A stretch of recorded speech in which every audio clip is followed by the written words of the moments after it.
Okay, so hi everyone, welcome to the weekly Content Takedown. I'm Felicity Kay. I'm here with the lovely Gemma Boak, who is a copywriter. Hello, Gemma. Hi. Hi, how are you doing? I am warm but good. Amazing. Yeah, it's meant to be pretty hot there. Probably not as hot as here, 30-something degrees here, but yeah, and I have air conditioner, so I'm fine. But yes, tell us, what do you do? Like, what is your job in life? Okay, so I am a copywriter. I love writing emails and web copy for health, wellness, and biotech.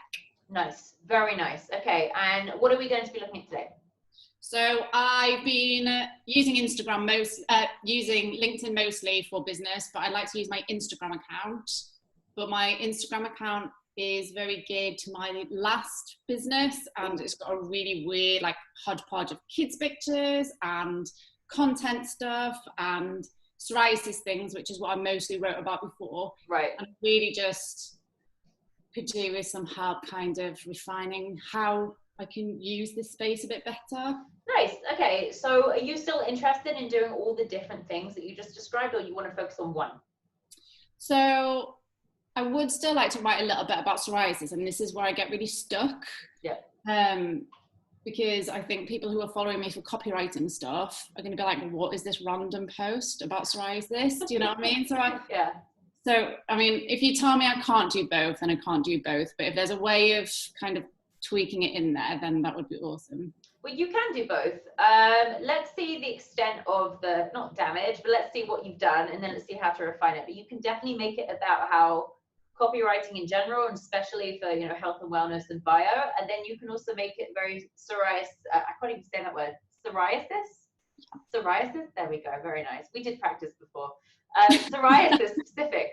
And copywriting, but also copywriting for psoriasis. Cool. Okay, so do you want to share your screen? We'll take a little look. We'll take down that content. Okay, so you can see here, I've literally just thrown a load of information at the top. We can't see you can't see yet. Is that because I need to click something? Yes, you need to click share screen. You'd think that I was a complete novice at it. Okay. Can you see it now? I can indeed. Okay, so copywriter for health and nutrition websites, plus host of the Psoriasis Geek podcast. Please answer stress and COVID questionnaire. Oh, very nice. Okay, so what's the issue here? So, I mean, it was all about psoriasis. So when I moved into copywriting, I chucked a sentence about copywriting on there. But as you can see, this is like my life stuff and psoriasis stuff. There's like nothing to do with work at all. Yeah, like baby stuff. Okay. So there is a blog post in there though. Yeah, it's about psoriasis though. So. I see. Okay, so what are you looking for? A little bit of Instagram strategy? Are you looking to change the thing at the top? Like, what specifically are we talking about here? Yeah, I mean, ideally, I would like a bit of strategy, but so I can write the thing at the top. Like, I get stuck writing the thing at the top because I don't know how to meld copywriting with my interest in psoriasis, because I still do write for Leo Pharma, still write content on psoriasis for Leo Pharma, and I would still like to promote that. So the thing is I really like, the way Instagram works is obviously via hashtags. So the first thing that I would do if you want to be discovered for the health and nutrition niche is just hashtag health and nutrition in your tagline. The second thing is I really like that you've got the Psoriasis Geek podcast thing. I think this looks really nice, the top stuff. But if you wanted to, I would cut down the last line a little bit so you have a few more characters to use. Even something like answer this psoriasis and COVID questionnaire, or even, you know, that could free up a few more. And then you can add an extra hashtag into your line. So it'd be something like plus host of the Psoriasis Geek copywriting podcast. So you can have a nice little hashtag for copywriting, because that kind of adds a little bit more legitimacy about what you do and cements you as a copywriter. So the please answer the psoriasis, that was to do with a podcast episode I did. So that's not long time. Like, I think we have a website on there, and then people can go to a page and then choose if they want the psoriasis stuff or choose if they want my copywriting service stuff. Or both, you know? Better optimize that. Okay, so would you be able to get rid of the psoprotectme.org? Yeah. Fine, so that would free up a lot of room. So then you'd have something like, you know, copywriting well, you put hashtag copywriter for hashtag health and hashtag nutrition, hashtag website copy. Those are 4 hashtags in one. If you want to keep the link to the site, God, why is this word so difficult to say? Psoriasis, silent P. I just take the P out and I can suddenly say it. Host of the Psoriasis Geek podcast, you can keep that in there. I would make that one of the last lines though, and in the middle, I put something about, you know, you said you really like to write the emails and the sales emails. You could even put that in there, you know, talk to me about sales emails, they're my speciality. That will give you more than enough things to hit hashtag wise. And then you'd obviously put a link and it will be nice, you know, put a nice link into your website. Okay, right. So like there's loads of hashtags there. So where am I putting them? So I've got Gemma Boak. Would I do that like thing where you put your hashtags in with your name at the top? Or do you hashtag yourself? Do you want to hashtag yourself? I'm asking, do you hashtag yourself? I don't hashtag myself, but I don't know, maybe if you're very, very well known in the psoriasis realm, then you can do. Like people probably won't be, in the nicest possible way. I mean, I think you're wonderful, but they probably won't be searching for your name specifically. You can try it, but there's also the risk of other people with the same names and the hashtags getting confused. What I'm saying is I don't think people will be searching for your name specifically. So just leave Gemma Boak at the top with no other hashtags next to my name. Or you could even take that out if you wanted to. You know, no one, I mean, I skimmed over it probably because it's right there at the top in your Instagram name, in your handle. This is what I mean. Like, can I use that real estate a bit better than having my name? Like, definitely. So yeah, you can see it's only like 3 or 4 lines, and we've already ripped it apart and tried to optimize it. Like that is the first stage of being discovered. Take out the answer, the psoriasis COVID questionnaire, and you've suddenly got like a lot more room to breathe. You can list things that you like doing most. You know, contact me for sales email copy, hashtag sales, hashtag email, blogs, whatever you want to put in. That's prime real estate. Okay, so where it says Gemma Boak, I just would talk about the fact I really like writing sales email. Yeah. A hashtag in the right places, emails. Right, and then you can experiment with it as well. You can either take out a hashtag here, take out, you know, play with it.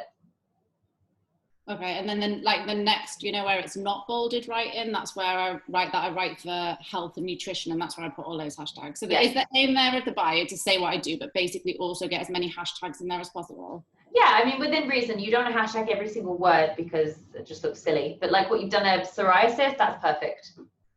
And then hashtag health, hashtag nutrition, hashtag website. So what do you think the sentence should be above the link to my website? What is the website about? Well, it's just gemmaboak.com. I was just going to have a page where it's like, I want you for copywriting services, or I want to read about, you know, I want to know more about psoriasis, you know, just 2 things. I mean, if you don't want to leave the psoriasis thing completely, you could even say something like hashtag psoriasis specialist, check me out, and then your website. I think ultimately you need to play with it and see what looks perfect, you know, what looks right for you. Because it's kind of difficult to imagine how it looks, especially when we're just like talking about where to put the hashtags. It needs to be something more that you see, and you'll be able to see with your eyes whether it's too many hashtags or not, and how it fits. Okay. Yeah. So I think play with that. Are you happy with that?